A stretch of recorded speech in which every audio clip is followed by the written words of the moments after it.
अस्सलाम वालेकुम। अली भाई कैसे हैं? शुक्र अदा आपने। जी, शुक्र अल्हम्दुलिल्लाह। जी, तो मैंने पूछना था कि जो इन्वर्टर्स में हाइब्रिड इन्वर्टर्स में फ़ॉल्ट वगैरह आते हैं, कौन-सा फ़ॉल्ट किस वजह से आता है? जैसे F9 है, F1 है, F3 है, एफ F57 है। F1 जो है वो है फैट का पार्ट, वो जी, काफ़ी लोगों को पता है जी, F1 का पार्ट, जी, ठीक है।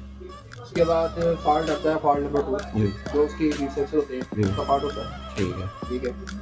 और बाद में बात ये फॉल्ट 2 और फॉल्ट 7 ये हुँ, आपस में मिले-जुले हैं। ठीक है। हीट सेंसर और ओवरलोडिंग की वजह से हीट सेंसर का काम करना छोड़ देना, ये जी, दोनों पार्ट तीनों सेम सेम। है। और उसके बाद पार्ट 3 है, पार्ट 3 तब आता है जब आपकी जो बैटरी साइड इसी है, जी, डीसी की बैटरी साइड है, उसको बैटरी की वोल्टेज ज़्यादा चलनी है, ज़्यादा। यानी कि 24 वोल्ट पे सेट है, आप उसको 48 वोल्ट लगाते हैं, ये वो सेंस कर रहा होता है 48 वोल्ट को पार्ट दिया है। ठीक है, पार्ट 4 जो होता है वो बैटरी लो है, ठीक है, पार्ट 5 जो है वो आउटपुट है, ठीक है, आउटपुट वोल्टेज अबनॉर्मल। ठीक और जो है। 6 है वो शॉर्टेज है, पार्ट आउटपुट जो शॉर्ट हो जाए, जी, पार्ट 6 पे आ जाती शॉर्ट है। से। 7 मैं आपको बता चुका हूँ। जी, तो पार्ट नंबर 8 है वो जब आपके बाटा इनपुट पे वोल्टेज ज़्यादा आ जाए, जी, ठीक है, तो उसकी आपका वजह से पार्ट बन F8। जाता है। बाद में वो आने तो देता नहीं, वो साइड को उड़ा देता है। ठीक है, और जो F9 है वो एक्चुअली शायद लोगों को ना पता हो, मैं आपको बताऊँ। F9 जो होता है वो एक्चुअली सप्लाई का पार्ट है।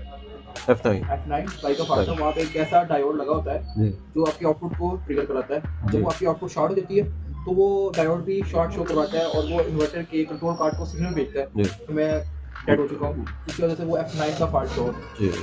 और F10 है, जी, तो आपके जब आपका इनपुट वोल्टेज लो हो जाए लो, तो F10 आता है। ठीक है।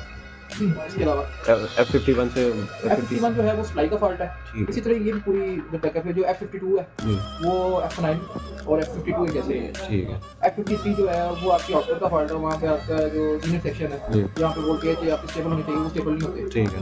F54 नहीं है, F55 भी आउटपुट का फॉल्ट है। जी, ठीक है, वहाँ पे आपके एचडीडी भी शॉर्ट सकते हैं, वहाँ पे आपकी कोई ना कोई असेंबली खराब हो सकती ठीक है। है, F56 जो है वो अक्सर सेटों में आता है, अक्सर सेटों में नहीं आता। ठीक है। उसका मतलब भी लो वोल्टेज है बैटरी के, यानी कि बैटरी डाउन होगी तो F56 आएगा। ठीक है। और F57 जो है आपके जो कंट्रोल कार्ड को ट्रिगर कराने के लिए सीटी लगी होती है जी, या कंट्रोल कार्ड, इन दोनों में से कोई ना कोई चीज़ खराब होती खराब है, है, ठीक है। ठीक है। जो F58 है वो आपकी आउटपुट का फॉल्ट है, जी, वो भी लाइक ऐसे ही है जिस तरह आपका F55 है। ठीक है। F58 F55 55 मैच वही सेम, जैसे हो सकते ठीक है। हैं। और F59 भी आपको बेशतर कम वो बेश आता है, वो VM2 मॉडल में आता था, जी, वो एक्चुअली सोलर का फॉल्ट है। अच्छा 59 सोलर साइड आपकी वोल्टेज एबनॉर्मल वोल्टेज शो करवाए या ज़्यादा वोल्टेज शो करवाए तो F59 है। 59 ठीक है। बहुत-बहुत शुक्रिया। Thank you.